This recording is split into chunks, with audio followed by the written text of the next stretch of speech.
Paris en marge de la manifestation des personnels soignants. Oui, c'est l'image qui reste. Cette photo d'une infirmière en blouse blanche, à genoux, en train de se faire menotter par des CRS, alors qu'il y a encore quelques jours, on applaudissait les personnels soignants. Ça se passait donc hier à Paris au niveau de l'esplanade des Invalides. Je vous en parlais hier, des affrontements ont éclaté entre casseurs et certains manifestants d'un côté et forces de l'ordre de l'autre. Il est autour de 16h50 quand une femme en blouse blanche est interpellée par les CRS.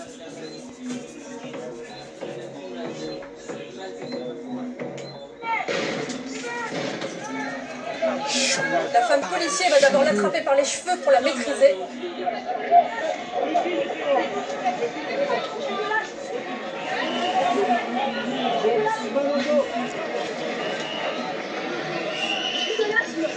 Je fais de l'asthme. Je suis infirmière, je fais de l'asthme. Faut aller réfléchir avant. Attendez, je fais de l'asthme.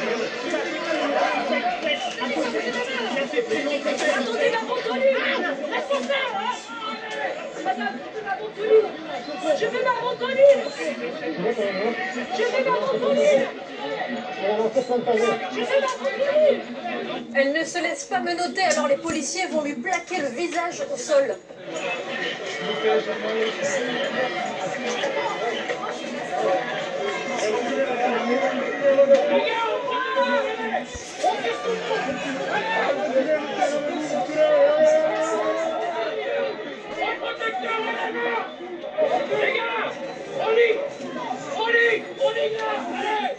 L'infirmière va finalement être maîtrisée et évacuée. On remarquera la tache de sang sur son front.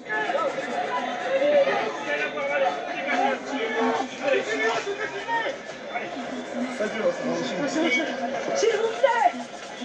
On va vous la donner, madame, c'est juste à côté, on vous dégage les gaz. Allez. Dans la foulée, la vidéo de l'arrestation commence à être diffusée sur les réseaux sociaux et c'est ce tweet posté par la fille de l'interpellé qui va retenir toute l'attention.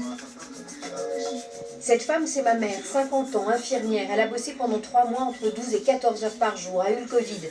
Aujourd'hui, elle manifestait pour qu'on revalorise son salaire, qu'on reconnaisse son travail. Elle est asthmatique, elle avait sa blouse, elle fait 1,55 m.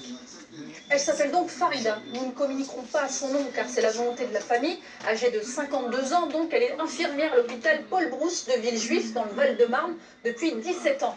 Mais alors pourquoi cette infirmière a-t-elle été interpellée?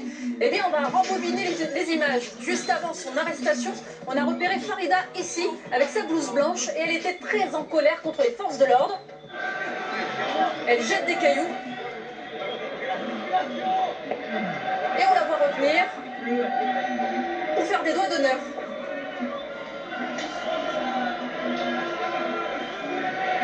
Résultat, les CRS décident de charger et se dirigent directement vers elle pour l'interpeller. Et on revient donc sur les images que l'on a vues tout à l'heure. Direction le commissariat du 7e arrondissement pour une garde à vue. On y était hier soir devant le commissariat avec Sophie Dupont et Baptiste Bril. Un comité de soutien s'est organisé, parmi eux 3 députés de la France Insoumise. Bonsoir, monsieur Coquerel.